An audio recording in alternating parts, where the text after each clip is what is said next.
যারা অন্যান্য আন্দোলনের সঙ্গে যুক্ত আছেন তারা সবাই। পরীক্ষা চলছে, সম্ভবত আজকে শেষ পরীক্ষা মাধ্যমিকের ঐচ্ছিক। তার মাঝখানে আজকে আমাদের এই কর্মসূচি। মূলত হচ্ছে যে রেলকে বাঁচাতে হবে, সোজা কথা। আর বাঁচাতে গেলে লড়তে হবে। লড়াইটা কেমন হবে সেটা যারা রেলের ভেতরে আছে তারা ঠিক করবে। তাদের কিছু বাঁধন আছে, সেই বাঁধন সেই নিয়মের মধ্যে।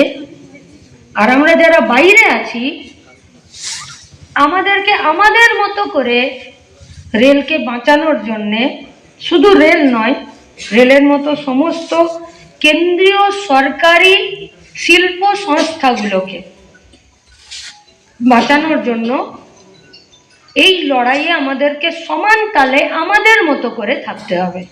এটা মোদ্দা কথা। দ্বিতীয় কথা হচ্ছে যে লড়বেটা কে? লড়বে মানুষ। এখানে রাজীব দ্বারা যা বললেন যে মহিলারা, তাদেরকেও আমরা চাইছি একই রকম ভাবে লড়ুক এবং সামনের সারিতে এসে এই লড়াইটা করুক। যে মণিপুরে দুজন মহিলাকে নগ্ন করে হাঁটানো হলো, সোজা করে বললে জামা কাপড় খুলেই হাঁটানো হলো। और उसके आगे पीछे जो 20-25 वो आदमी थे, वो लोग अपना सर या मुंह ढाक नहीं रहे थे। और 2 जन ऐसा था जो आगे और पीछे से उसका वीडियो कर रहा था और वो इंटरनेट में डाल रहा था। सवाल तो ये है कि वो दोनों औरत को या लड़की को যখন ওইভাবে বিবস্ত্র করে হাঁটালো তখন গোটা দেশ দেখলো। তারপরে দেশের সরকার কি বললো, মহিলা কমিশন কি বললো না বললো, আমরা চিঠি করলাম, এই সবটা। একজন মানুষ হিসাবে আমি আপনাদেরকে জিজ্ঞেস করতে চাইছি, ওই দুটো যদি মেয়ে না হয়, যদি দুটো ছেলে হতো, তাদেরকে যদি কাপড় জামা খুলিয়ে বিবস্ত্র করে হাঁটানো হতো, সেটা ছিচিকাণ্ড ছিল না? একই তো। মানে ছেলের শরীরের কাঠামো আর মেয়েদের শরীরের কাঠামো একটু আলাদা। আর মেয়েদের শরীরের লালিত্য কোমলতা একটু অন্য বলে ওটা একটু বেশি অ্যাট্রাকশনের জায়গা।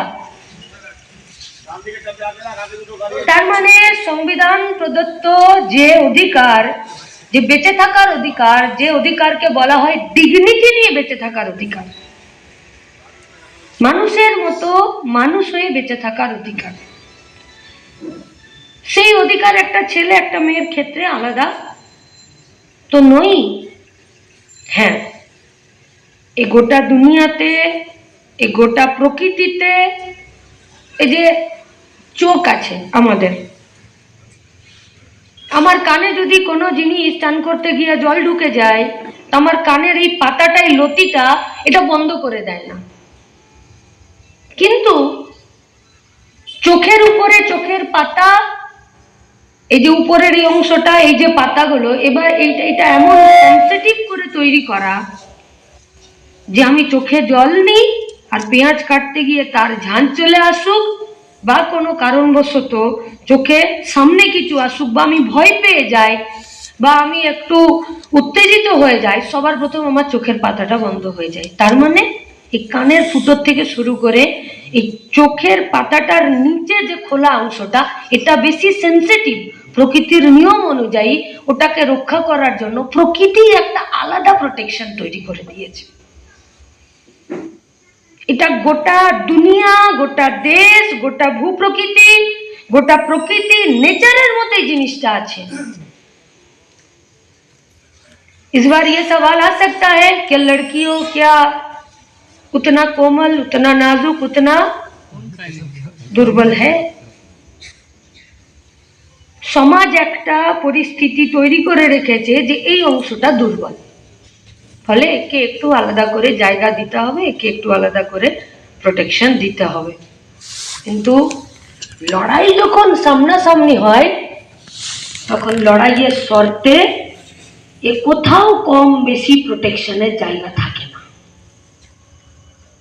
এখানে পুরো লড়াইটা সরাসরি হয়, মুখোমুখি হয়, আর এক রকমের হয়। ফলে সেই লড়াইয়ের জন্য তৈরি হতে হবে। আমার দ্বিতীয় কথা, এই লড়াইটা লড়বে কে लड़े, कौन लड़ेगा? यहाँ तो नाम लिखा नहीं जा रहा है कि बोलिए रेल को बचाने के लिए कल से अगर हम लोग सारे कोई स्ट्राइक में जाएंगे तो आप कितना दिन तक स्ट्राइक में भाग लेंगे, ऐसा तो कोई यहाँ पर लिस्ट नहीं तैयार हो रहा है। तो लड़ाई करने के लिए उसका मानसिकता, उसका सोच और सोचने के लिए उसका जो नजरिया है उसको तैयार करना जरूरी है। ये सोच, ये नजरिया, ये मानसिकता कैसे तैयार होता है? রাশিয়া ইউক্রেনে যুদ্ধ হলো বলে এখানে অনেক জিনিস এলো না, তখন এখানকার ইঞ্জিন তৈরি করাতে অনেক সমস্যা হচ্ছিল। এখানকার লেবার ইউনিয়ন থেকে বারবার বলা হচ্ছিল যারা ম্যানেজিং এ আছে তাদেরকে যে আপনারা এইগুলো করুন, বললো দেখো এত যুদ্ধ হচ্ছে, এখন মাল আসছে না, ফলে এই অসুবিধাটা হবে। এটা আপনারাই করেছেন, আমরাই খবরের কাগজে পড়েছি। এখন তো রাশিয়া ইউক্রেনের যুদ্ধ বন্ধ, ইসরায়েল প্যালেস্তাইনেও একটা যুদ্ধ হয় মাঝে মধ্যে, একটা আগ্নেয়গিরির মতন, মাঝে মধ্যেই লাভা বের করে দেয় মুখ দিয়ে। এই যে হামাস কাকে অ্যাটাক করলো, কাকে অ্যাটাক করলো না, গাজাতে কি হলো না, কে কাকে প্রথম অ্যাটাক করলো, অ্যাটাক করাটা প্রয়োজন ছিল কি ছিল না, নরমপন্থীর সঙ্গে থাকবো, চরমপন্থীর সঙ্গে থাকবো, মানবিকতার সঙ্গে থাকবো, স্বাধীন হওয়ার জন্য লড়বো, নিজেদের অস্তিত্বকে টিকিয়ে রাখার জন্য লড়বো কিনা, সেরকম অনেক প্রশ্ন আছে ওদের সম্পর্কে। কিছু পলিটিক্যালি কিছু দৃষ্টিভঙ্গি আছে ওদের এই গোটা যুদ্ধটাকে। আমরা যারা বাম রাজনীতিতে কাজ করি, বিশ্বাস করি, আমাদের যা মতাদর্শ সেই জায়গায়, लेकिन छोटा छोटा बात से सीखने का बहुत जरूरी है। गाजा, রাজীব দা এখান থেকে 40 কিলোমিটার কত দূর হবে যদি আসানসোল দিকে যায়? রানীগঞ্জ, আমার মনে হয় মানে ওই পাঞ্জাবি মোড় অব্দি হবে এইটা। এই চিত্তরঞ্জন মানে ঝাড়খণ্ডের বর্ডার থেকে পাঞ্জাবি মোড় পর্যন্ত এই 40 কিলোমিটারের ভূখণ্ডটার নাম হচ্ছে গাজা। রাশিয়া ইউক্রেনের যুদ্ধ বন্ধ হয়ে গেল, গাজা কিন্তু নিজের অস্ত্র নামিয়ে দেয়নি, লড়াইটা চলছে। Fight for existence. ঝাড়খণ্ডের বর্ডার এই চিত্তরঞ্জন রেল ইঞ্জিন কারখানা থেকে শুরু করে পাঞ্জাবি মোড় পর্যন্ত 40 কিলোমিটারের ভূখণ্ডে 30,000 মানুষ মরে গেল। বাচ্চা থেকে নারী, প্রফেসর, ডাক্তার, ইঞ্জিনিয়ার, বিজ্ঞানী, গায়ক, গায়িকা, খেলোয়াড়, সেনা, কেউ বাদ নেই, 30,000 লোক মরেছে। কিন্তু গাজা লড়ে যাচ্ছে। রেজিস্ট্যান্স কাকে বলে দেখাচ্ছে। আমি আবারও বলছি, অ্যাটাক, ডিফেন্স করা, এই সব কিছু নিয়ে পলিটিক্যালি দৃষ্টিভঙ্গি অন্য থাকতে পারে। আমরা বলছি রেজিস্ট্যান্স কি করে করতে হয় সেটা একটা 40 কিলোমিটারের ভূখণ্ড দেখাচ্ছে। চিত্তরঞ্জন রেল ইঞ্জিন কারখানা থেকে পাঞ্জাবি মোড় পর্যন্ত 40 কিলোমিটার গাজা ভূখণ্ডে 13টা ইউনিভার্সিটি চলে। কেন? আমাদের দেশের শিক্ষা দপ্তরের নাম হিউম্যান রিসোর্স ডেভেলপমেন্ট, মানব সম্পদ বিকাশ উন্নয়ন। আর যেখানে মানব সম্পদকে, ভাবনাকে, চিন্তাকে পায়ের বুটের নিচে পিষে ফেলার জন্য প্রতিদিন এখানে কাজ করা যাচ্ছে। আর ওই 40 কিলোমিটার ভূখণ্ডে 13টা ইউনিভার্সিটি চলছে। ডাক্তার তৈরি করা, इंजीनियर তৈরি করা, सेना তৈরি করা, ভালো মানুষ তৈরি করা, সাহিত্যিক, प्राबंधिक। जब उन लोगों से पूछा जा रहा था कि इतना सारा यूनिवर्सिटी किस लिए, बोले আমাদেরকে স্বাধীন হতে হবে, আমাদেরকে বাঁচতে হবে, আর বাঁচতে গেলে আমাদেরই রিসোর্সকে আমাদেরকে ডেভেলপ করতে হবে। আর রিসোর্স ডেভেলপ হয় শুধুমাত্র মাথা থেকে।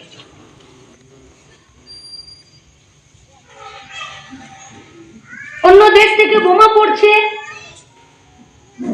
বিভিন্ন যুদ্ধাস্ত্র এখানে আসছে, যা ধ্বংসাবশেষ পড়ে থাকছে সেটাই ওখান থেকে তুলছে, তুলে ওখান থেকে নতুন অস্ত্র তৈরি হচ্ছে, লড়ে যাচ্ছে। তাহলে কে লড়বে আর কোথা থেকে লড়বে সেটা মজ্জাতে আর মানসিকতায় থাকবে। এইটা হচ্ছে লড়াইয়ের জায়গা। তাহলে আজকে ভারতবর্ষে বিভিন্ন সমস্যার মধ্যে একটি गुरुत्वपूर्ण समस्या होते अनएम्प्लॉयमेंट। आज के डेटे इससे भी ज्यादा प्रॉब्लम है कि हम अनएम्प्लॉय है और हमको काम चाहिए, हम बेरोजगार है, हमको रोजगार चाहिए। इस बात से हर दिन एक बेरोजगार नौजवान वो बेखबर होता जा रहा है। ভারতবর্ষের প্রত্যেকটা মানুষকে যদি লাইনে দাঁড় করানো যায় তো প্রতি 9 জনে একজন করে বেকার। যখন ও বুঝতেই পারছে না যে কাজ পাওয়াটা আমার অধিকার, কাজ করাটা আমার অধিকার, আমার যা শক্তি আছে, আমার যা বুদ্ধি আছে, সেই অনুযায়ী এই দেশকে সার্ভ করাটা আমার অধিকার, সেই জায়গাতে প্রতি 9 জনে একজন করে বেকার, এই হতাশার পরিবেশের মধ্যে। আজকে ডেটে বেকারের সাথে আরো একটা বড় সমস্যা হলো যে বেকার যুবক যুবতীরা কাজ পাওয়ার ক্ষেত্রে হতাশ, ওই জন্য কাজ খুঁজতে যায় না, কাজ খোঁজেই না। এসব রেট চার্ট প্রচুর আছে, কিন্তু এটা কি একদিনে হলো যে আর কাজ খুঁজছে না? আমি কাজ পেতে পারি, তার একটা পরিবেশ হতে পারে, এই কাজটা কে কোথায় দেবে? হয় না। তাই হতাশা তৈরি করার জন্য একটা উদাহরণ রাখতে হয়, হতাশা তৈরি করার জন্য উদাহরণ রাখতে হয়। যেমন উৎসাহিত করতে উদাহরণ রাখে। আমরা ছোটতে পড়েছি সুধা চন্দ্রন বলে একজন, ওর একটা পা ছিল না, অ্যাক্সিডেন্টে একটা না দুটো পা, কিন্তু ও এত ভালো নাচলো যে গোটা দুনিয়াতে ফেমাস হলো। ছোটতে তো বইতে এগুলোই পড়ানো হতো আমাদেরকে, এখনো আসছে। আমরা যখন ছোট ছিলাম এইসব পেপারগুলোতে পড়তাম যে রিক্সা চালকের ছেলে মাধ্যমিকে ফার্স্ট হয়েছে। বাড়িতে এই নেই, এখনো বেরোয় যে এত কষ্ট দুঃখ দুর্দশার মধ্যেও এগিয়ে যাচ্ছে, পড়ছে। মানে যা সীমাবদ্ধতা আছে, যা প্রবলেম আছে, সেটাকে কাটিয়ে দিয়ে এগিয়ে যাওয়া যায়। তাই তো দানা মাঝি পাহাড় কেটে রাস্তা বানিয়ে দিল, যে যদি মানুষ চায় তো মানুষ করতে পারে। ওই যে উত্তর কাশীর টানেলে যারা আটকে ছিল 17 দিন ধরে, সেখানে তো শ্রমিকরাই বের করে নিয়ে এলো। তাহলে এবিলিটি আছে আমাদের, তাহলে সেই এবিলিটির কাছে একটা হতাশার উদাহরণ তৈরি করতে হবে। ভারতীয় রেল হতাশা তৈরি করার জন্যে ভারতবর্ষের সরকার আজকে এই রেলকে হতাশা তৈরি করার জন্য প্রকৃষ্ট উদাহরণে পরিণত করছে। লাইফলাইন অফ ইন্ডিয়া, আপনাদের কাছে রেলের ইতিহাস, রেলের প্রবলেম নিয়ে আমার বলাটা একটু বাড়াবাড়ি, কিন্তু যেটুকু আমরা এটা বুঝতে পারি যে সম্পদ এটা যেদিনকে তৈরি হয়েছিল, সেদিনকে কাঠের স্লিপার বসিয়ে, সেদিনকে রেল লাইন তৈরি করে, জমিকে নিয়ে কিছু ব্যক্তিগত মালিকানায় রেলকে পরিচালনা করার জন্য, তারপরে যখন ব্যক্তিগত মালিকানায় রেলকে পরিচালনা করতে গেল, দেখলো প্রবলেম আছে। এ তো বিরাট বিষয়। আসলে তো দেশের ভেতরের আন্দোলনকে দমাতে হবে, ব্রিটিশ বিরোধী, আর এখানকার সম্পদকে লুট করতে হবে। এই তো ছিল রেলের তৈরি করার, প্রতিষ্ঠা করার মূল কাণ্ডারি। যে উদ্দেশ্যে রেলকে তৈরি করলো, সেই উদ্দেশ্যকেই রেল ভেঙে দিয়ে দেশ স্বাধীন করার দিকে রেল গেল, আর শুধু স্বাধীন করার দিকে গেল না, স্বাধীনতার পরে এই ভারতবর্ষের শিল্প সংস্থাগুলোকে জাতীয়করণ করা, মানুষের কাজে নিযুক্ত করা, মানুষের হাতে 2 পয়সা নিয়ে আসার জন্য, আর গোটা ভারতবর্ষের অর্থনীতিকে চাঙ্গা করার জন্য যে রেলকে একটা ধ্বংসকারী কারণে তৈরি করা হয়েছিল, সেই রেলই গোটা ভারতবর্ষকে উন্নতির দিকে নিয়ে যাওয়ার জন্য কাজ করতে শুরু করে দিল। সমস্যাগুলোকে কাটানো, প্রতিদিন যারা বেসরকারি মালিক ছিল তাদেরকে এক জায়গায় করা, দেশ স্বাধীন হয়ে যাওয়া, তারপরে রেলকে সরকারের অধীনে নিয়ে আসা, রেলকে পরিচালন করা, রেলের প্রতিদিন ডেভেলপমেন্ট, সেই জায়গায় আজকে সেই রেলকে হতাশা তৈরি করার একটা উদাহরণ তৈরি করতে গেল। এই হতাশা তৈরি করাতে সব থেকে কম পয়সাতে রেলে যাওয়া যায়। রেল, ভারতবর্ষ রেলকে সামনে রেখে একটা ব্যাকবেঞ্চের স্টুডেন্টকে যেভাবে পাস করার মতো করে একজন মাস্টারমশাই দিদিমণির কাজ হয়, রেল সেরকম ভাবে যে এলাকাতে রেলের জায়গা, তার আশপাশ গোটা এলাকা সমেত গোটা দেশের একটা সমাজকে, একটা ভবিষ্যৎকে সিকিউর করা এবং গড়ে তোলার জন্য রেল কাজ করতে শুরু করে। ওই যে উনি বললেন যে কালচারাল দিক থেকে রেলের রিক্রুটমেন্ট আস্তে আস্তে বন্ধ হয়ে যাচ্ছে, স্পোর্টস দিক থেকে রেলের রিক্রুটমেন্ট বন্ধ, এটা অনেক দূরের কথা। রেলে তো টেকনিক্যাল স্টাফই থাকছে না, উনি এটাও বলেছেন আগামী দিনে টেকনিক্যাল স্টাফের প্রয়োজন হবে কিনা, এটাও একটা বড় প্রশ্নের জায়গায়। যেভাবে এআই গোটা প্রযুক্তিতে, গোটা চাকরির ক্ষেত্রে, কাজের ক্ষেত্রে, শুধু রেলের ক্ষেত্রে নয়, সব ক্ষেত্রে যেভাবে আর্টিফিশিয়াল ইন্টেলিজেন্স নিজের আধিপত্যকে রাখছে।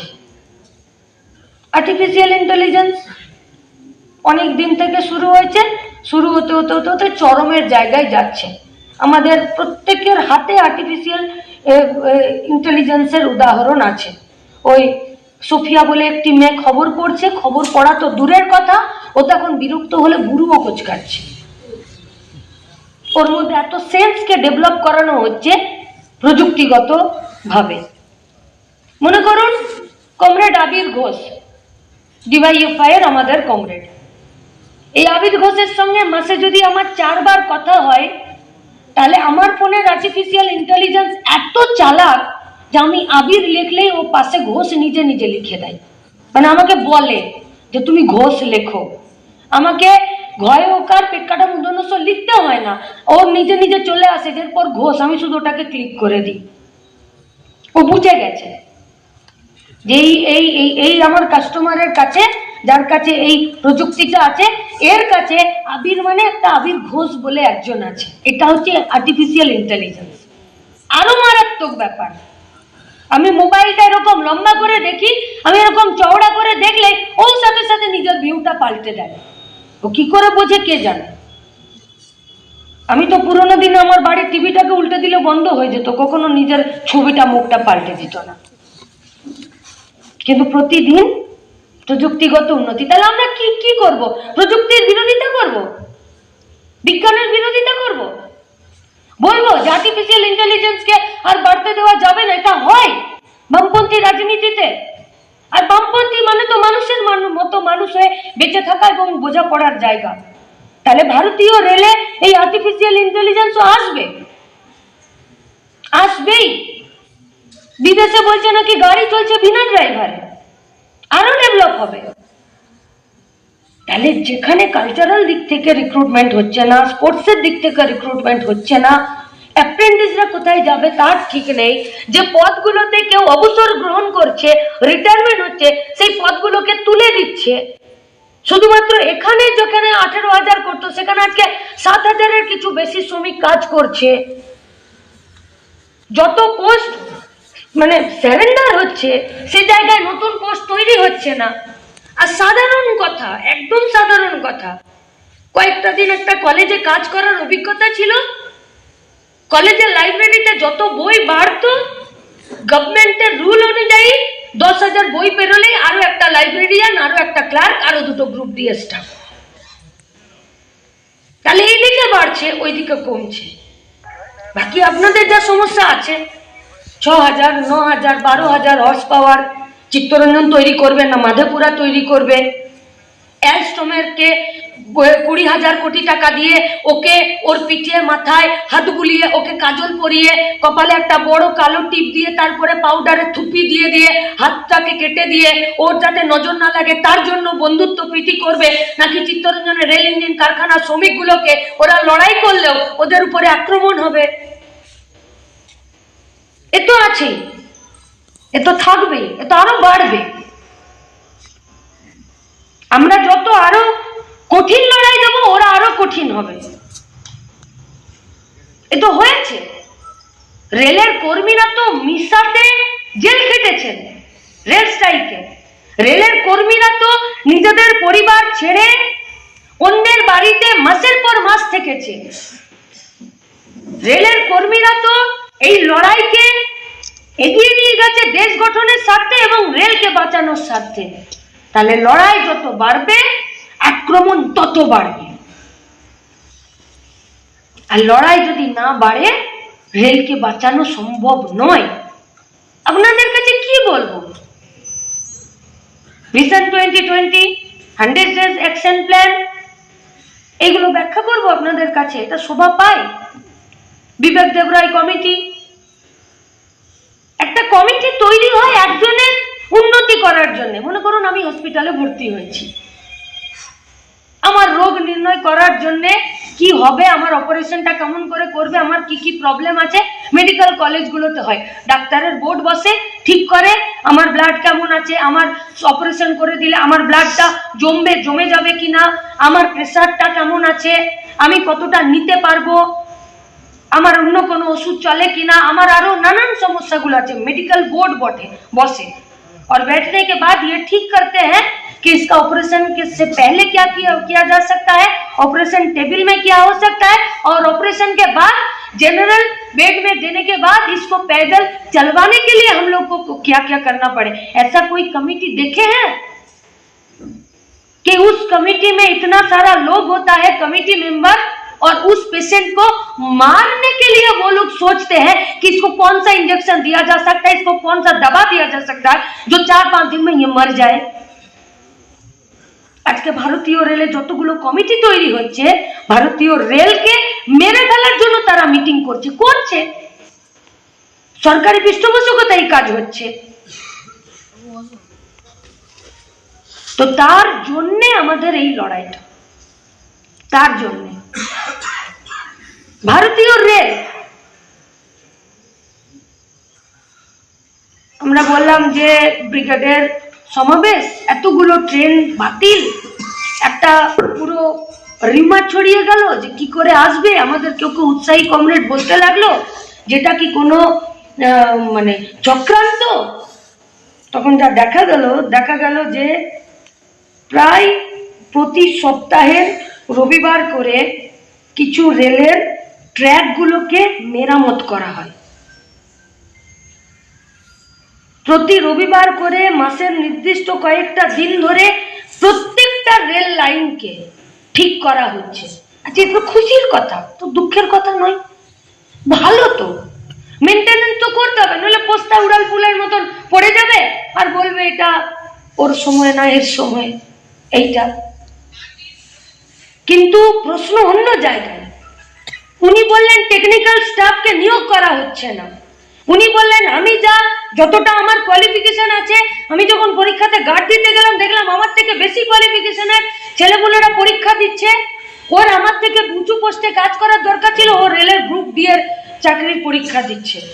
তাহলে রেলের ওই ট্র্যাকগুলোকে ঠিক করছেটাকে, সিগন্যালিং সিস্টেমটাকে ঠিক করছেটাকে কারা করছে? আনস্কিল্ড লেবাররা, কন্ট্রাকচুয়াল লেবাররা, যাদের নির্দিষ্ট কোনো ট্রেনিং নেই, যারা জানে না। ডাক্তার, ইঞ্জিনিয়ার, প্রফেসররাও, মাস্টারমশাই, দিদিমণিরাও প্রতিদিন ট্রিটমেন্টের যুগে, লেখাপড়ার কাজে তারা প্রতিদিন নিজেদেরকে আপডেট করে। মাস্টারমশাই, দিদিমণি, প্রফেসরদের বছরে, 2 বছরে, 3 বছরে একটা নির্দিষ্ট সময়ে তাদের একটা অন্য কোর্স হয়, যে কোর্সটাতে তাদেরকে নিজেদেরকে আপডেট হতে হয়, কোর্সটার নামটা আমি ভুলে যাচ্ছি, না একটা অন্য আছে, তাদেরকে আপডেট হতে হয়। ডাক্তার 6 মাস আগে যে ওষুধটা লিখতেন 6 মাস পরে সেই ওষুধটা লিখছেন না, বলছেন ওই ওষুধে কাজ হবে না। আজ সকালে একটা মেডিকেল কেসে আমি গেছিলাম হসপিটাল, সেখানে ডাক্তার বলছেন যে পোস্ট কোভিডে এই শরীর খারাপগুলো নর্মাল হবেই সবার, কিন্তু এর সঙ্গে লড়াই করার জন্য যে ওষুধ, যে ইনভেনশন, সেটাতে এখন প্রক্রিয়াগতভাবে আছে, কিন্তু খুব স্লো ডাউন চলছে, এত তাড়াতাড়ি হবে না। কেন না দেশের সরকার চাইছে না আপডেট করতে।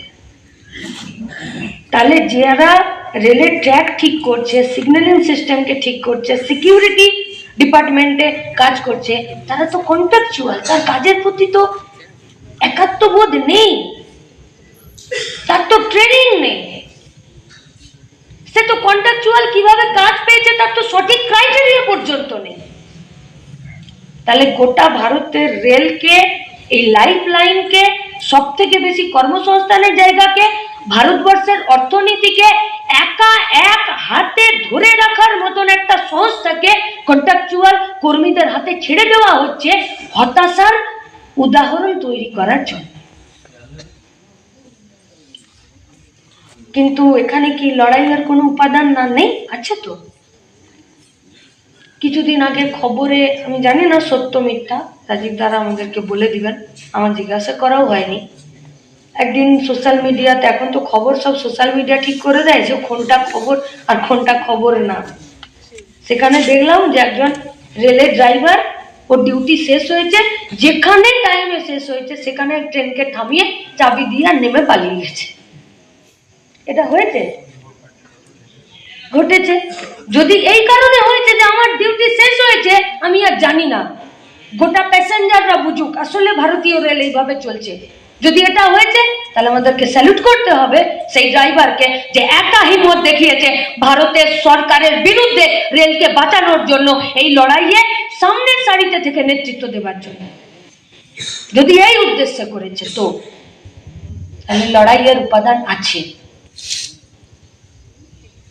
ভারতীয় রেলকে হতাশার উপাদান এই কারণে তৈরি করা হচ্ছে,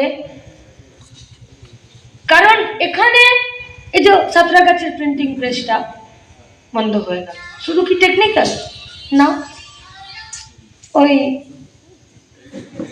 গোটা ক্লারিক্যাল জবটা আর থাকবে না। গোটা ক্লারিক্যাল জব করার জন্য যা আসতো সেটা থাকবে না। আমি আবার ওই আপনাদেরই সমস্যাতে, মানে যেগুলো আপনারা জানেন সেগুলোতেই আমি বলে ফেলছি, কিন্তু যেগুলোতে ভাবলে পরে, আমি রেলে চাকরি করি না, চিত্তরঞ্জন থেকে একটু দূরে থাকি, চিত্তরঞ্জনের পরিবেশ আমার ভালো লাগে, কিন্তু যেটার জন্য একজন ব্যক্তি কর্মী হিসাবে আমার ভয় করে, সেটাতে আমি খুঁজে পাই না যে ভারতীয় রেলের এক একটা ট্রেনকে, মালগাড়িকে ইয়ার্ডে নিয়ে যাওয়ার জন্য যে ডিজেলটা ভারত সরকারের, ভারত পেট্রোলিয়াম বা ভারতের থেকে ডিজেলকে যেটা কেনা দরকার সেটা কেন রিলায়েন্স থেকে কেনে, কেন কেনে, তার কোনো যুক্তি নেই। বিবেক দেবরায় কমিটি, মমতা ব্যানার্জি রেলমন্ত্রী, কেউ প্রশ্ন করে না, কারণ এরা সবাই চায় যে আস্তে আস্তে আস্তে আস্তে গোটা রেলটাকে শেষ করে দেওয়া। তাহলে চিত্তরঞ্জনকে তো আগে শেষ করতে হবে, কারণ চিত্তরঞ্জন সংগঠন গড়ে, সেখানে নির্বাচন করে জিতে এসে গণতান্ত্রিক পদ্ধতিতে ভাতঘরকে বাঁচানোর জন্য, শ্রমিককে বাঁচানোর জন্য, যারা নিজেদের মস্তিষ্ক প্রসূত একটা লড়াইয়ের দিশাকে ঠিক করে, তাহলে তো আগে চিত্তরঞ্জনকে আঘাত করতে হবে। যেমন গোটা ভারতবর্ষের রাজনীতিতে বামপন্থী রাজনীতির গড় ত্রিপুরা, কেরালা, পশ্চিমবঙ্গকে আঘাত করতে হবে। এ তো আজকের নয়, পুরুলিয়াতে তো কবে অস্ত্র বর্ষণ হয়েছে, কবে দেবু ওই কর, আনন্দময়ী কর, ওই ওদেরকে কবে পুড়িয়ে মারা হয়েছে? আজ না তো। দক্ষিণ 24 পরগনায় দেবুদাস, উষা দাস, তো এই খুন হলো। রবীন্দ্রনাথ কর আর আনন্দময়ী কর, নামটা যদি ভুল না বলছি, পুরুলিয়াতে আজ হয়েছে। আমরা তখন ছোট বাচ্চা, তখন খুন হয়েছে সেই সময়। তাহলে যেমন গোটা ভারতবর্ষের মানুষের জন্য সরকারকে পরিচালনা করার দাবিতে যে লড়াই পশ্চিমবঙ্গ, ত্রিপুরা, কেরালা থেকে চলতো, তার জন্য পশ্চিমবঙ্গকে আগে আঘাত করতে হবে, ঠিক সেরকম চিত্তরঞ্জনকে আগে আঘাত করতে হবে, কারণ এটা প্রোডাকশন ক্ষেত্র। আর ভারতবর্ষের মাটিতে ইনফ্রাস্ট্রাকচারের ক্ষেত্রে প্রোডাকশন ইউনিট যদি না তৈরি হয়, তাহলে নতুন করে কাজের জায়গা তৈরি হয় না, সম্ভব নয়। তাই এখানে প্রথম আঘাত করতে হবে। আঘাত করতে গেলে শ্রমিকের মধ্যে বিভাজন তৈরি করতে হবে। श्रमिकर मध्य विभाजन तैरी करते गले आप बांग्ला भाषा में बात करते हो या आप हिंदी भाषा में बात करते हो, आप बिहारी हो या आप बंगाली हो, কাদের আধিপত্য থাকবে? আরে নির্বাচনে, সংগঠনে, কমিটিতে কার আধিপত্য থেকেও বড় কথা যে ভাত ঘরের দৌলতে আজকে আমরা এই নির্বাচনে এসেছি, সেই ভাত ঘরটা থাকবে কিনা, সেই ইঞ্জিন তৈরি করার কারখানাটা থাকবে কিনা, সেখানে প্রতিদিন নতুন করে কাজের জায়গা তৈরি হবে কিনা, এ সম্পর্কে ভারতবর্ষের সরকারের কাজ কি না, থাকবে না। তাহলে চিত্তরঞ্জন রেল ইঞ্জিন কারখানার উপরে আক্রমণ তিনটে কারণে। এক, এখানে মস্তিষ্কের মানুষের চিন্তা ভাবনার কাছে এক গোটা দেশকে মাথা নামাতে হয়েছিল, ইউনিয়ন তৈরি করা, লড়াই করা, ইউনিয়নের নির্বাচনকে নিয়ে আসা এবং প্রযুক্তিকে, বেসরকারি ক্ষেত্রকে টেক্কা দিয়ে এখানকার শ্রমিকরা নিজেদের জেদ, নিজেদের বুদ্ধিমত্তাকে, নিজেদের কর্মক্ষমতাকে নিংড়ে দিয়ে কি করে কম্পিটিশনে টিকে থাকা যায় আর সবাইকে মাঠ থেকে তাড়িয়ে দেওয়া যায়, সেখানকার এই ঐক্যবদ্ধতা ছিল। তাই চিত্তরঞ্জন রেল ইঞ্জিন কারখানার উপরে এত বেশি আক্রমণ। এই আক্রমণ শুধুমাত্র আর 5টা কারখানাকে বন্ধ করে দেবার মতন আক্রমণ নয়। তাই যে আক্রমণ আমার পায়ের নিচের জমিতে, যে আক্রমণ আমার পেটের ভাতে, যে আক্রমণ আমার মগজে, সেই আক্রমণের মোকাবিলা আমাদেরকে করতেই হবে। আপনাদেরকে একটু বেশি করতে হবে। আগে আমরা জানতাম যে সাহিত্য, প্রবন্ধ, সিনেমা, কবিতা, নাটক, থিয়েটার সমাজের একটা আয়না, প্রতিফলন। কিন্তু যখন ওই মান্ডবাতে, অগ্নিপথের ওই সিনেমাটাতে, মান্ডবাতে যখন ওই সমুদ্রপথে আসা, স্মাগলিং এসব হতো, তখন অমিতাভের ওই সিনেমাটা দেখে, এখন তো ঋত্বিক রোশনের সিনেমা, ওইটা দেখে তখন বলতাম যে মুম্বাইয়ে এটা হয়, চলে, এটা হয়। পশ্চিমবঙ্গের মানুষেরা পিঠে ওই আঁচটা আমরা বুঝতে পারতাম না। গত কয়েকদিন ধরে সন্দেশখালি চোখে আঙুল দিয়ে দেখিয়ে দিল যে এটা আর মুম্বাইয়ে নেই, এটা কিন্তু তোমার পাড়াতেও চলে এসেছে, এলো। ও প্রথম যেটা বললাম যে মণিপুরে 2 জন মহিলাকে উলঙ্গ করে হাঁটানো হলো। একটা বোম ফেলার থেকে একটা মেয়েকে রেপ করে দেওয়া একটা পরিবেশে আতঙ্ক ছড়ানোর জন্য সব থেকে বড় উপাদান। এবং রেপ করে যদি ধরা না পড়ে, ধরা পড়লেও মানুষের ভেতরের যে মানবিক প্রবৃত্তিগুলো থাকে, মানুষের মতন বেঁচে থাকার জন্য যে গুণগুলো থাকে, মানুষ হয়ে মানুষের পাশে দাঁড়ানোর জন্য, তার হাত ধরার জন্য যে যে আমাদের বৈশিষ্ট্যগুলো থাকে, সেই বৈশিষ্ট্যগুলোকে নাড়িয়ে দেয়, ঝকঝোর देता है, डर लगता है, अविश्वास पैदा होता है। আমার বোনকে আমার পাশের বাড়ির দাদা সাইকেলে করে টিউশন পড়িয়ে দেবে না, প্রয়োজন নেই, থাক, দিনকাল ভালো নেই। ক্লাস 5 থেকে গায়ের স্কুল থেকে বাইরের স্কুলে পড়তে গেছি, মায়েরা পাড়ার একটা দিদি বা দাদার হাত ধরিয়ে দিয়েছে আর হাতে 1 টাকা দিয়ে দিয়েছে, বলেছে যাওয়া আসার ভাড়া করবে আর ওই দিদিদের সঙ্গে মোড়ে দাঁড়িয়ে বাসে চেপে যাবে। অবিশ্বাস তৈরি হয়েছে, বিশ্বাসহীনতা তৈরি হয়েছে, আর কেউ কাউকে ভরসা করতে পারছে না। পাশের বাড়ি থেকে যদি কোনো ভাই কাকা একটু বেশি এসে বসে, এই লোকটার না আমার ভাল লাগে না, বেশিক্ষণ এসে বসে থাকে মেয়েগুলোর কাছে, গোটা সামাজিকীকরণের চিন্তা ভাবনাটাকে পাল্টে দিয়ে। আর যখন কোনো একটা রেপ, কোনো একটা শ্লীলতাহানি, এই ধরনের ঘটনা যখন ঘটে, তখন ওই অবিশ্বাসকে আরো বেশি প্রমিনেন্ট করে, ওই অবিশ্বাসকে আরো বেশি প্রতিষ্ঠিত করে।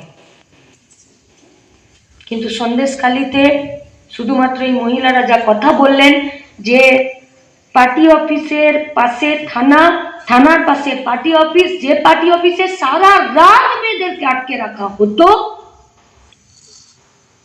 কি বলছে মহিলাগুলো? বলছে যে যতক্ষণ না ওদের মন ভরবে রেহাই নেই। ভয় পাচ্ছেন না? আমি তো বলতে গেলেও আমার ভয় লাগছে। কি বলছে? বলছে আগে পার্টির লোকরা আসতো, এসে দেখে যেত কার বাড়িতে সুন্দরী বউ আছে। ভাবতে পারেন পশ্চিমবঙ্গে কেউ বলতে পারে?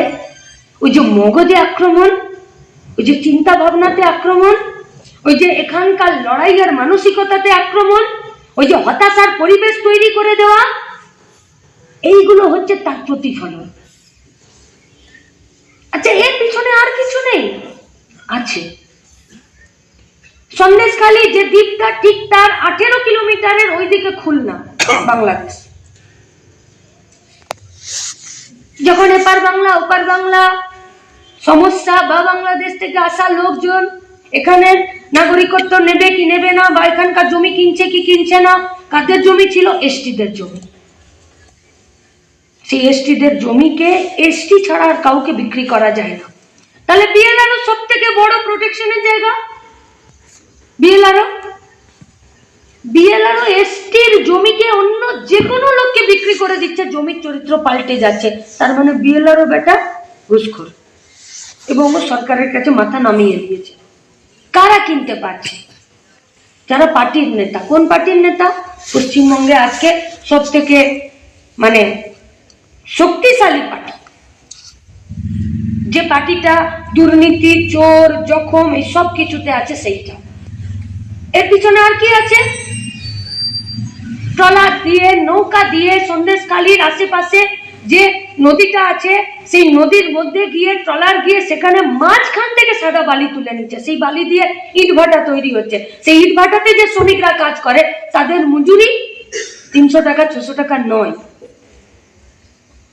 ওখানকার শ্রমিকরা, ওখানকার ছেলেপুলেরা বলছে আমি থাকবো না, আমি সন্দেশখালী থেকে বাইরে যাব, পরিযায়ী শ্রমিক হয়ে যাব। আচ্ছা, পরিযায়ী শ্রমিক শুধু ওই হাওড়াতে, ওই সাউথের দিকে ট্রেনগুলোতে 15, 16, 17 বছরের কানে দুল, লাল চুল, ওই ছেলেগুলো না তো? হোয়াইট কলার জব ছেলে মেয়েরাও তো আজকে পরিযায়ী শ্রমিক। কেউ মেধা খাটাতে যায়, আর কেউ গতর খাটাতে যায়। সব তো পরিযায়ী শ্রমিক। তারা বলছে আমার এই ইনকামে চলছে না, আমি যাব। ওরা যেতেও দিচ্ছে না, আটকে রাখছে।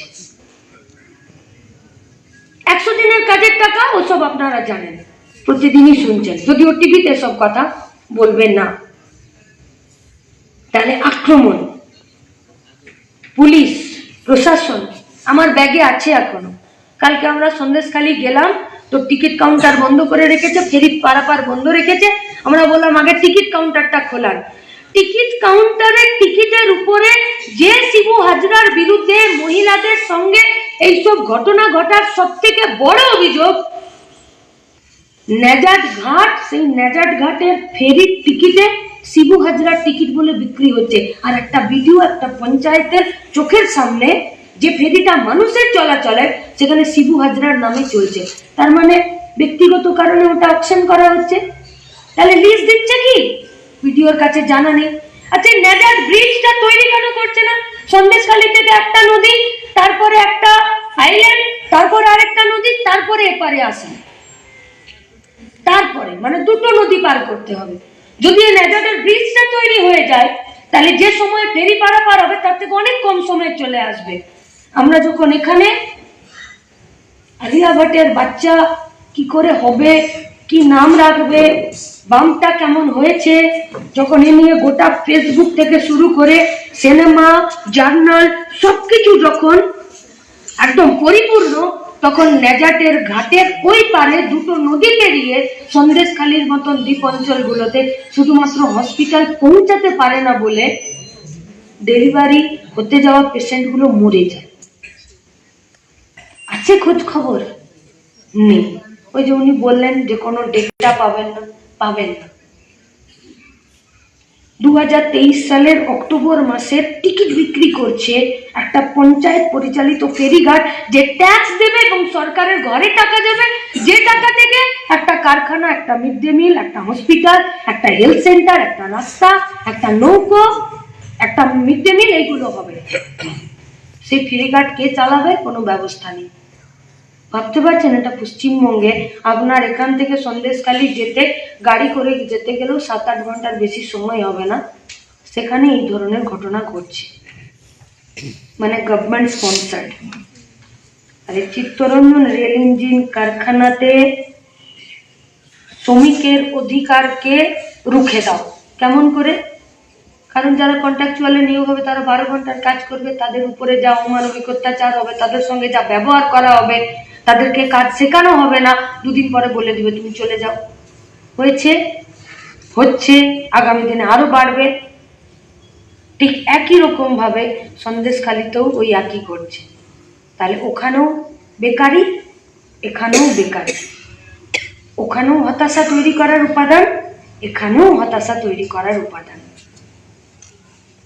লড়াই বাড়লে, গণ আন্দোলন তৈরি হলে আগামী দিনে কে বলতে পারে গোটা চিত্তরঞ্জনের ইন্টারনেটও সন্দেশখালীর মতন বন্ধ করে দেওয়া যেতে পারে। ওখানে রাজ্য পুলিশ সব দিকে টিয়ালি দিচ্ছে, এখানে সেন্ট্রাল গভর্নমেন্টের সিআরপিএফ এর জওয়ানরাও হয়তো দাঁড়িয়ে থাকবে। তখন রাষ্ট্র সরাসরি অ্যাটাক করবে। তাহলে লড়াইটা খুব সহজ নয়, লড়াইটা খুব কঠিন, বিরাট কঠিন।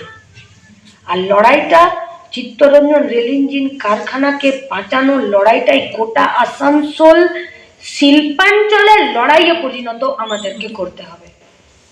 একজন যুব আন্দোলনের কর্মী হিসাবে যারা ভেতরে আছেন, যাদের পায়ের নিচের জমিটা শক্ত, যাদের পেটের ভাতে ঠিক আছে, যাদের মাথার উপরে ছাদ আছে, আমরা তো অবশ্যই আশা করব যে গোটা ভারতকে এক করার জন্য এবং ডেভেলপমেন্টের জায়গায় নিয়ে যাওয়ার জন্য যে রেলের ভূমিকা ছিল, সেই রেলকে হতাশার উদাহরণ তৈরি করতে যেমন আপনারা দেবেন না, আপনাদের উচিত নয়, এবং আপনারা সেই লড়াইটা লড়ছেন, সেই লড়াইয়ে গোটা শিল্পাঞ্চলের কোনো বস্তির এলাকার মানুষকেও এই লড়াইয়ের সঙ্গে যুক্ত করার যে কাজটা আমাদের পাটে পড়বে, সেটা আমাদেরকে আমাদের মতো করেও করতে হবে।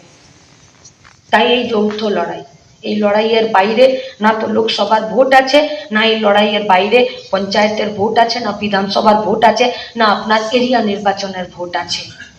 কারণ এতদিন পর্যন্ত যারা পার্লামেন্টে যেত তারা ধক নিয়ে চিৎকার করতো রেলকে বাঁচাতে হবে, তারা ধক নিয়ে চেঁচাতো বিএসএনএল কে বাঁচাতে হবে, রোড ট্রান্সপোর্টকে বাঁচাতে হবে, শিক্ষা ব্যবস্থাকে বাঁচাতে হবে। কি অবস্থা আজকে চিত্তরঞ্জন এই এলাকার? যতগুলো রেল পরিচালিত স্কুল ছিল, স্কুলগুলোকে বন্ধ করে দিচ্ছে, অন্যভাবে চালানো হচ্ছে। সেখানেও একটা ভাষাগত দিক থেকে, জাতিগত দিক থেকে নিজেদের মধ্যে একটা বিভেদ তৈরি করার মতন জায়গা তৈরি করে দিচ্ছে। আমি তো জানি না, শুনেছি এখানকার যারা আমাদের কর্মীরা আছে তাদের কাছ থেকে যে রেলের হসপিটালটা আসানসোলে আছে, কিন্তু ডায়ালিসিসটা যেটা করতে আসে, মেশিনটা থেকে শুরু করে টেকনিশিয়ান সবটা কন্ট্রাকচুয়াল এবং আউটসোর্সিং, এমনকি মিশন থেকেও লোকজন আসে। ভারতীয় রেলের একটা ডায়ালিসিসের মেশিন কেনার ক্ষমতা নেই, দুটো টেকনিশিয়ানকে ওখানে রিক্রুটমেন্ট করার তার কোনো ইয়ে নেই, রসদ নেই, আছে তো। তাহলে উদারীকরণ, বেসরকারীকরণ, কর্পোরেটাইজেশন, এইটার মাধ্যমে আসলে এই গোটা দেশকে সস্তার লেবার সাপ্লাইয়ের দেশে এবং গোটা দুনিয়ার মধ্যে একটা গুদাম ঘরে পরিণত করতে চাইছে। তাই তো যেখানে রেল ইঞ্জিন কারখানার নিজেরা তৈরি করতো, আজ সেখানে অ্যাসেম্বলড হচ্ছে। এটা একটা মানে গুদাম ঘর, একটা স্টকিং পয়েন্ট তৈরি হবে। এখানে আমাদের কোনো উদ্ভাবনী শক্তি থাকবে না। এখানে আমরা পিঠে, যেমন নিয়ামতপুর বাজারে মুদিয়া মজদুররা আছে, তাদেরও রক্ত ঘামের একটা বড় অংশগ্রহণ আছে ভারতবর্ষের অর্থনীতিতে, কিন্তু তারা ওই পিঠে এ লরি থেকে আটার বস্তা নামিয়ে একবার গোডাউনে ভরে দেবে, একবার গোডাউন থেকে বের করে ওই লরিতে চাপিয়ে দেবে।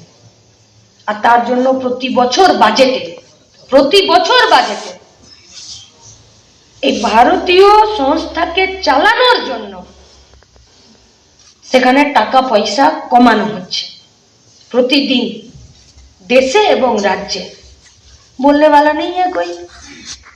147 জন এমপি কে সাসপেন্ড করে দিয়ে কয়েক ঘন্টার মধ্যে একাধিক বিল পাস করে দেওয়া হলো। সমকোট বিলের ক্ষেত্রেও তাই হয়েছিল, কৃষক আইনের ক্ষেত্রেও তাই হয়েছিল, ননি ভোটে। তাহলে সামনে লোকসভার ভোট, কনফারেন্স আছে আপনাদের। এই লোকসভার ভোট বুথে হবে।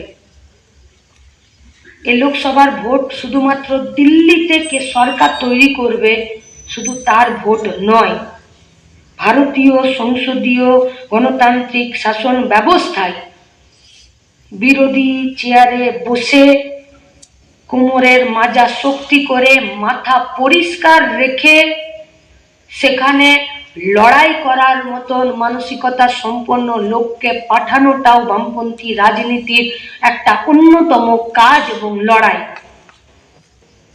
আমলাদহি মার্কেটে একজন বিক্রেতা থেকে একজন ক্রেতা, মানে যে बेचने वाला है और जो खरीदने वाला है, उसका ये समझ में नहीं है कि ये पूरा भारतवर्ष का जो संसदीय गणतंत्र আছে उसमें वो एक वाइटल पार्ट है। जैसे वो वोट देता है वैसे ही वो सरकार का पैसे का যোগানদার है এবং তার অংশগ্রহণকে সুনিশ্চিত করা হয়েছে সংবিধান দ্বারা। কিন্তু ভারতবর্ষের ভোটিং সিস্টেমের ডিমেরিট সে সবার প্রথম গোটা ভারতবর্ষের মানুষের মনের মধ্যে এই জিনিসটা প্রথম তৈরি করে দেওয়া হচ্ছে যে अदरक का व्यापारी जहाज का खबर मत रखिए। জাহাজ এলো কি জাহাজ গেল, জাহাজে পেট্রোলের দাম কত হলো, সে সমুদ্রকে নোংরা করছে কিনা, পাইলট কি খেলো কি খেলো না, তুমি শুধু আদা নামিয়ে দেবে, তুমি শুধু রাস্তায় আদা বেচে চলে যাও না। अदरक का व्यापारी जहाज को चलाने में भी उसका समान समान भागीदारी আছে। এই কঠিন কাজটা আমাদেরকে প্রতিদিন করতে হবে, তাই আমাদেরকে সরব এবং সবলা হতে হবে প্রতিদিন। এবং এটাই আজকের সময়ে সবথেকে বড় কঠিন এবং চ্যালেঞ্জিং কাজ। চ্যালেঞ্জ প্রতিদিন চেঞ্জ হবে। লাল ঝান্ডা টাঙানো আছে, আমি তার ভাববাদী কথা বলতে পারি না, কিন্তু ছোটতে তো মহাভারত দেখেছি। সকাল 9টার সময় চান করে টিভিতে ধূপ দিয়েও বাড়ির বারান্দায় সবাইকে বসতে দেখেছি মহাভারত দেখবে। ওই মহাভারতের টানটা এখনো কানে বাজে। সেই মহাভারতের দৈববাণী হলো যে তোমারে গদি বেজে গোকুলে বাড়িছে সে। আর 8 নম্বর বাচ্চাটা কোথা থেকে কোথায় যাবে, দেবকী যশোদা কার কাছে কি হবে, কোথায় যাবে, সব হলো। दैववाणी मतलब देवता बोल रहा है, उसको काटने का हिम्मत किसी का नहीं है।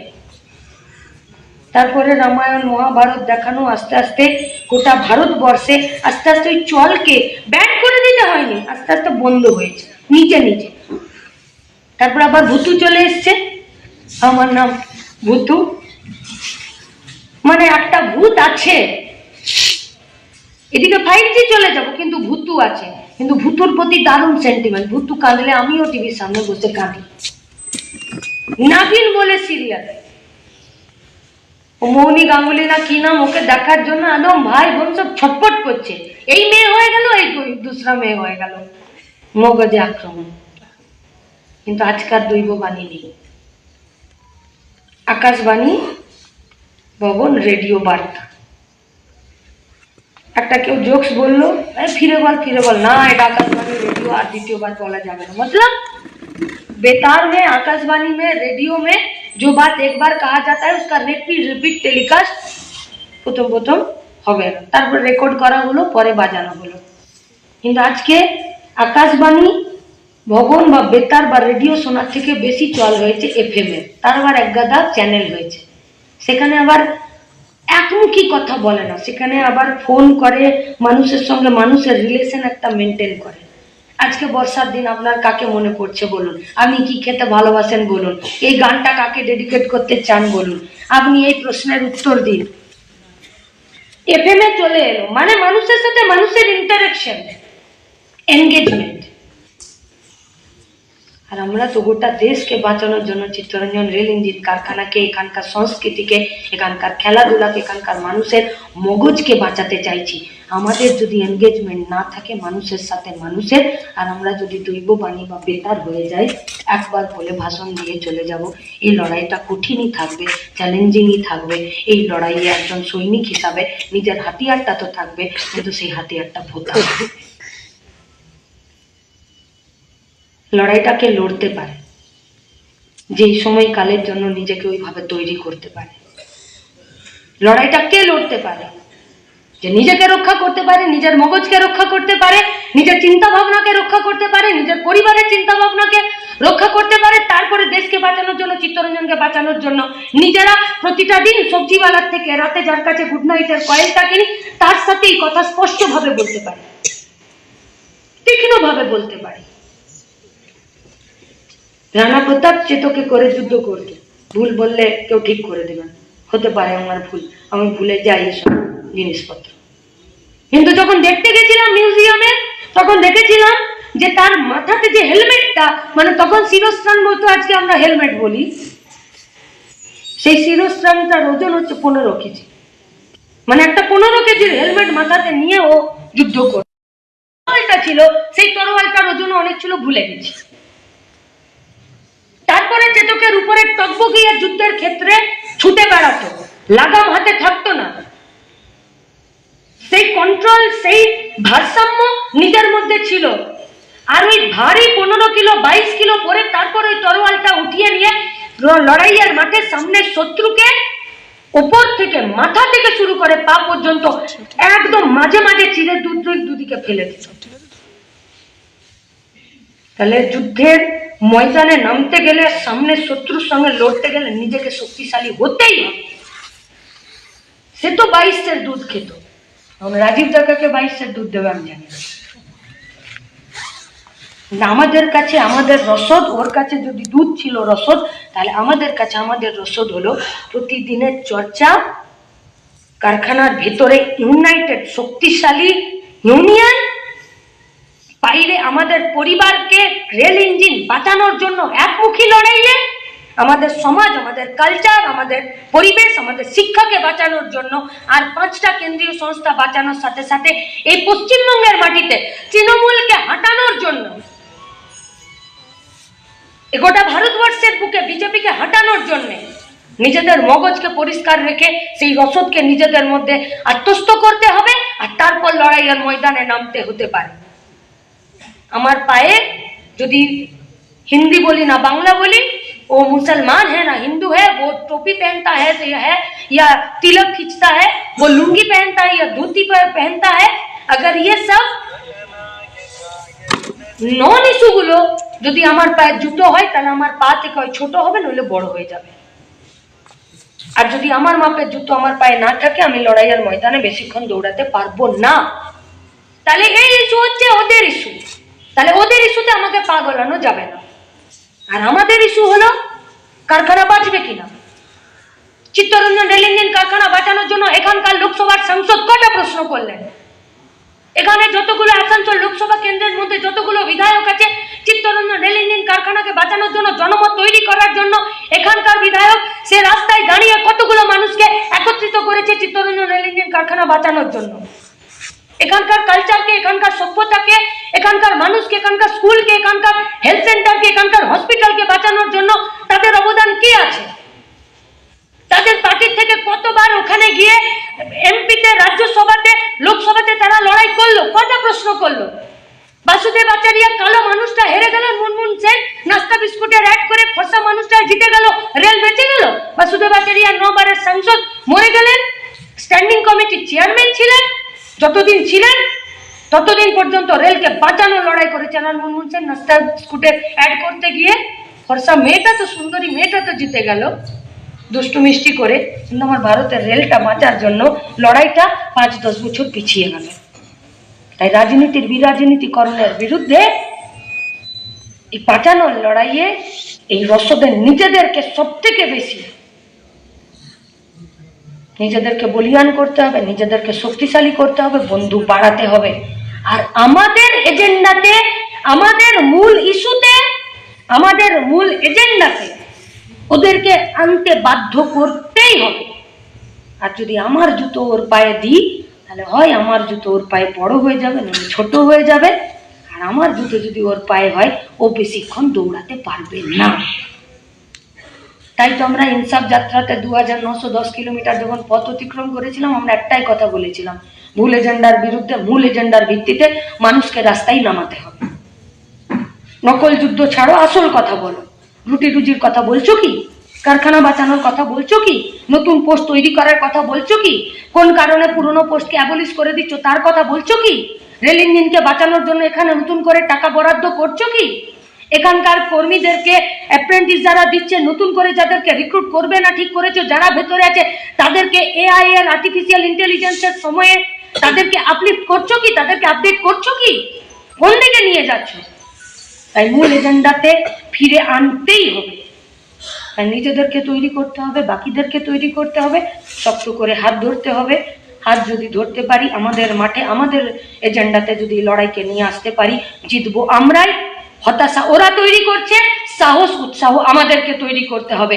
ওরা যদি ভারতীয় রেলের আজকের বর্তমান অবস্থা আর সন্দেশখালি যদি দেখাতে পারে যে তোমার কিচ্ছু করার নেই, তো আমাদেরকে ওই রেল ইঞ্জিন কারখানার রেল ইঞ্জিনের রেলের ওই ড্রাইভার আর চিত্তরঞ্জনের রেল ইঞ্জিন কারখানার যে শ্রমিকরা গিনিস বুকে নিজেদের নাম তুলে নিল যে আমরা পারি কি না করতে, এই উদাহরণকে আমাদেরকে মানুষের সামনে রেখে উৎসাহের পরিবেশ তৈরি করে লড়াইয়ের ময়দানে প্রত্যেককে একজন উৎকৃষ্ট মানের সৈনিক হিসাবে দাঁড় করানোর কঠিন কাজটা চ্যালেঞ্জ হিসাবে নিয়ে আমাদেরকে করতে হবে।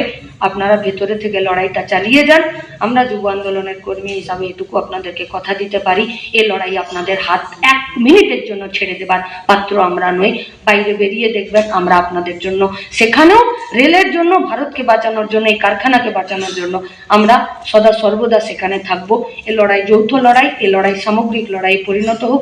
সেই লড়াই পরিণত করার জন্য আমাদেরও আগামী দিনে যা কাজ হবে, যদি আপনারাও আমাদেরকে ইনস্ট্রাক্ট করেন, বলেন, ঐক্যবদ্ধ আন্দোলনে তো আছি, সেই লড়াইয়ে আরো বেশি দূরে গিয়ে যাবার প্রত্যাশা আমরা রাখছি, অঙ্গীকার আমরা করছি, এবং আপনারা আমাদেরকে এই বিষয়ে পথ দেখাবেন। এই আশা রেখে সবাইকে আরো একবার অভিনন্দন, নমস্কার, লাল সালাম জানিয়ে আমার কথা শেষ করছি।